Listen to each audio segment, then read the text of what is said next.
Mas Hanta, kenapa elektabilitas Demokrat belum juga naik-naik padahal ketua umumnya yang pada waktu itu Mas Anas sudah dinonaktifkan? Kembali ke tiga faktor tadi. Satu, institutional branding Partai Demokrat sebagai partai yang bersih anti korupsi, saya kira belum pulih. Ini salah satu jantung kekuatan Partai Demokrat. Artinya ini yang belum tuntas terkait kasus yang terus bergulir. Yang kedua, magnet Pak SBY menurut saya bukan capres kuat lagi seperti di 2009, jadi tidak begitu kuat. Sehingga dalam kondisi partai ID rendah, sementara figur ID orang terindikasi terhadap figur sangat kuat, itu harus mencari figur baru di luar Pak SBY. Dan itu di konvensi saya kira agak sulit untuk menjadi pengganti. Yang ketiga adalah kinerja pemerintah. Saya kira juga memberi sumbangan untuk mempengaruhi elektabilitas Partai Demokrat. Jadi wajar menurut saya itu belum pulih elektabilitasnya. Nah, lalu terkait kasus ini menurut saya bukan persoalan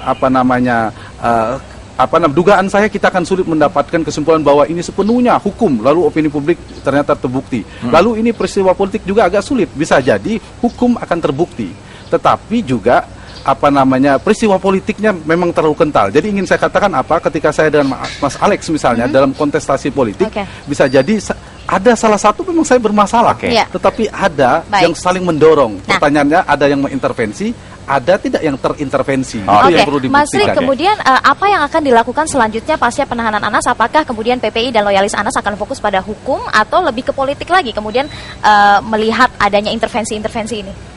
Ya, kalau hukum kita serahkan kepada lawyer, kepada tim penasihat hukum. Nah, PPI kita konsentrasi untuk membangun organisasi ini. Kita tetap solid. Mas Anas sebelum kita sudah siap bahwa Mas Anas pasti ditahan. Kita udah tahu dan kita sudah siapkan segala sesuatunya. Ini akan terus berjalan dan akan terus menjadi besar. Oke, Mas Alex, terakhir Mas. Kalau kita refer pada pidato Pak SBY di Jeddah, sebagai kepala negara tentu kita menyayangkan. Beliau berpidato menghimbau lembaga negara lain untuk segera menyelesaikan suatu perkara. Nah, kita menyayangkan bahwa kepala negara melakukan itu. Tetapi di sisi lain, kalau kita lihat pidato itu dan lihat cara Pak SBY menyampaikan, sebenarnya ini bentuk, saya bilang, semi keputusasaan atas peristiwa yang melanda Demokrat, tapi kok nggak selesai-selesai.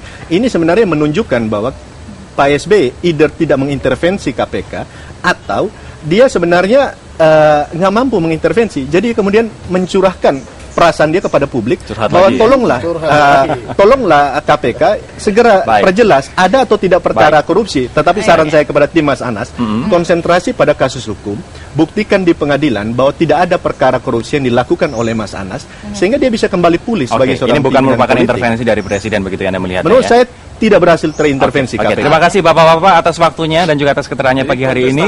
Politik itu waktu kita sudah habis. Harusnya bukan kasus